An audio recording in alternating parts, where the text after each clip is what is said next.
Salut tout le monde, c'est Sneakit pour la Marvel JCE TV.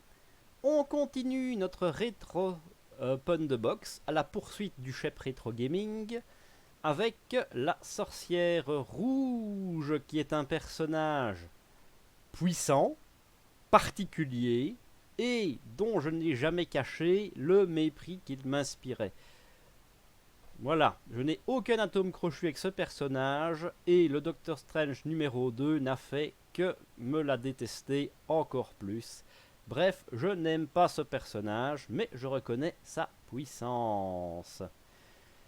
Alors, évidemment, il nous vient avec des cartes très intéressantes pour la justice. Nous avons Speed. Speed est un allié qui a 4 points de vie, qui comptera 2, mais qui coûte 4 malheureusement. Donc, il fait un bon travail de contreur, mais un allié à 4, c'est cher. Et comme son pouvoir, son effet, c'est de le redresser, certes, il va vite contrer, mais il va aussi vite mourir. C'est donc un personnage que je ne joue jamais. Le contraire de Wiccan, qui pour un allié qui coûte 2 avec 3 points de vie, c'est déjà un excellent rapport qualité-prix. Mais en plus, quand il va contrer, ce qui est quand même le travail de la justice, il va faire autant de dégâts que les icônes de boost sur une carte du deck du vilain qu'on va défausser. Ayant quand même beaucoup de malchance, c'est souvent des zéros que je touche malheureusement. Mais quand il touche des 3, autant vous dire que mettre 3 dégâts gratuits en utilisant votre allié, il est extrêmement fort. Et si vous avez envie de builder un petit peu avec du shield pour aller regarder les cartes, il y a moyen d'en faire une machine. C'est un allié que je recommande vivement. Nous avons le danger écarté, un contre de 6 qui a le défaut de ne pouvoir aller que sur la principale, mais qui peut ignorer les crises.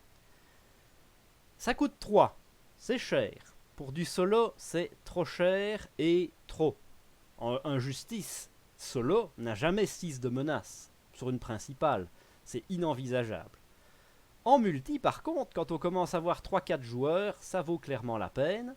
Et quand on combine avec l'amélioration qui permet de contrer sur 2 manigances en même temps, là ça permet d'aller chercher aussi les manigances annexes, ça devient très très bon. Le multitâche, quant à lui, est pratiquement auto-inclus dans tout deck justice qui se respecte, puisque moyennant, donc pour 1, il comptera 2, mais si vous avez payé une ressource mentale, il va contrer sur 2 cibles différentes. Donc 1 pour contrer 2 fois 2, c'est déjà très fort, sachant qu'on a un générateur qui produit du bleu, c'est très très bon, et qu'avec une Miss Marvel, on peut carrément contrer 2 fois à 4. C'est une excellente carte. À n'en point douter. Représailles immédiate, le méchant vous attaque moyennant 4 dégâts. Ça a le bon goût d'amener des dégâts en justice. Mais se faire attaquer par le méchant, c'est jamais une bonne nouvelle. Pour 4 dégâts, c'est pas assez, enfin c'est trop cher payé malheureusement. Je n'ai jamais joué cette carte, ce n'est pas suffisamment bon. Renverser la situation. Voilà, ça c'est une très très belle solution de dégâts en justice. Pour gratuit, quand vous avez terminé une manigance, qu'elle soit la principale ou une manigance annexe, vous faites 3 dégâts à un ennemi. Autant dire qu'en solo et en justice, vous allez clean les manigances annexes tout seul comme du petit lait. C'est donc 3 dégâts gratuits assurés. C'est super fort. Je vous dis, ce pack est très très bon. Le pouvoir de la justice, vous en avez à la boîte de base, donc ça, fondamentalement, on s'en fout. Instinct héroïque, pareil, une carte boîte de base. Toujours intéressant quand même, ça permet de passer la sorcière rouge à 3 de contre. En solo, c'est peut-être un peu trop fort. En multi, 3 de contre, ça se prend, ça se joue. Alors, nous avons la carte en équipe Ordre et Chaos. C'est franchement pas la plus mauvaise, mais encore une fois, c'est une carte en équipe, donc passez votre chemin. Méditation spirituelle, pareil, vous jouiez mystique, vous êtes fan de Strange, ce pack est j'aurais dit obligatoire pour avoir méditation spirituelle. Au moment où je tourne cette vidéo, elle vient d'être rééditée dans le pack de Magic, avec un skin différent. Mais c'est vraiment une des toutes meilleures cartes mystiques. De toute façon, Mystique est toujours un des meilleurs traits. Ne serait-ce que pour le sorcier suprême. On a aussi énergie, génie et force, le grand classique. Alors, la petite Némésis, évidemment, la particularité, c'est qu'on a 2 fois les obligations. Mais obligations avec 3 icônes de boost. Ce qui a un intérêt, car plus il y a d'icônes de boost, plus la sorcière rouge sera contente. Ne serait-ce que pour Wiccan, si défausse votre obligation, paf, c'est 3 dégâts gratos. Et honnêtement, je ne les enlève jamais. Je les laisse dans le paquet parce que je suis content d'avoir ces boosts là. Et si ça arrive au mauvais moment, j'ai des solutions pour les annuler ou pour changer de carte. Et clairement, elle n'est pas très méchante. La Némésis pique un petit peu, c'est vrai, mais il y a franchement pire. On a largement de quoi jouer, ne serait-ce qu'avec une désintégration moléculaire. Splutch, la Némésis s'en va. Je vais même aller plus loin. Si on regarde la manigance annexe, dit qu'on augmente de 1 les icônes de boost sur chaque carte de rencontre. Dit comme ça peut être un piège. Pour le méchant, ça veut dire qu'il va taper ou manigancer plus fort. Mais pour vous, ça veut dire qu'aussi tous vos sorts vont être boostés. Boostés, oui et non. Si je reprends sa grosse carte qui est la sphère X, ça veut dire qu'on n'a plus jamais accès au 0. Puisqu'un 0 sera de facto un 1. Donc vous n'aurez plus les 2 dégâts. Par contre, vous aurez accès aux cartes d'état beaucoup plus facilement. Et donc, qu'est-ce qu'on s'en fout que l'ennemi tape plus fort s'il est en permanence sonné, désorienté et que vous êtes tenace? On se comprend. De toute façon, c'est la grosse force de la sorcière rouge. Elle contrôle très très très bien. Évidemment, contre des personnages non contrôlables comme Thanos, ça marchera moins bien, mais ça reste super fort. On avait encore à l'époque droit à des cartes bonus, ce qui fait quand même toujours plaisir.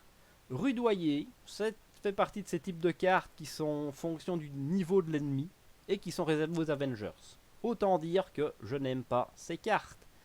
Réservées aux Avengers, ça veut dire qu'il n'y a à tout casser qu'une quinzaine de personnages qui peuvent l'avoir, ça fait peu.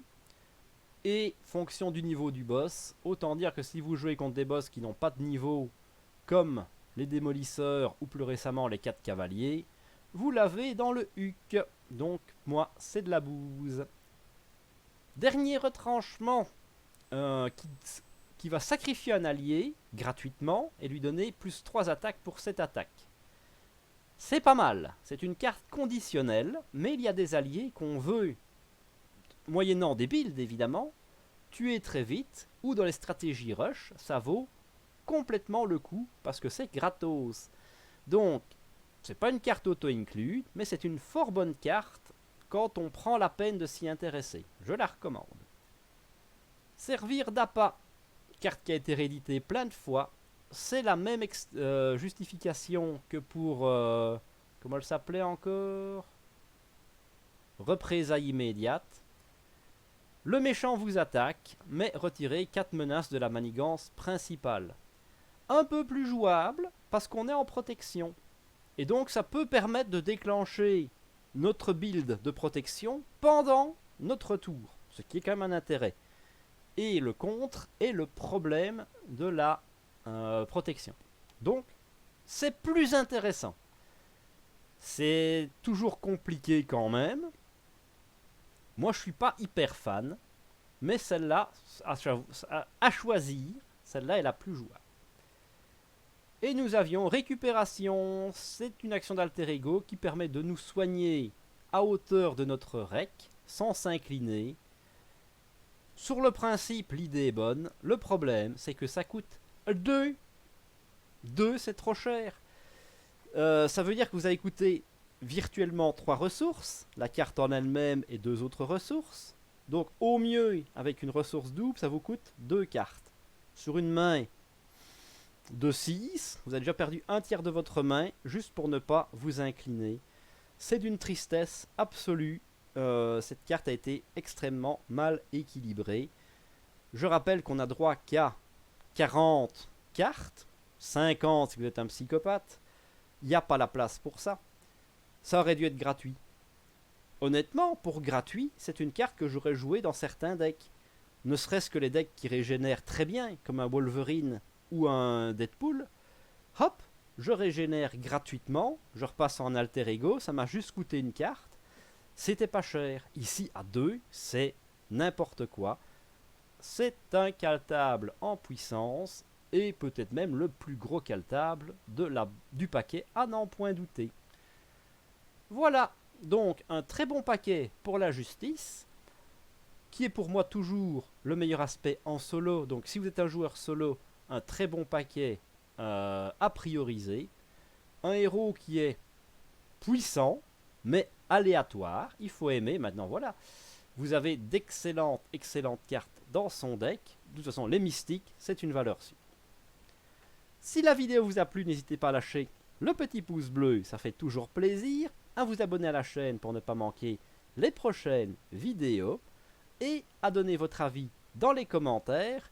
C'est le plus important. Moi, c'est ce que je préfère, c'est vous lire et vous répondre. Voilà, en attendant une prochaine vidéo, je vous dis à la prochaine!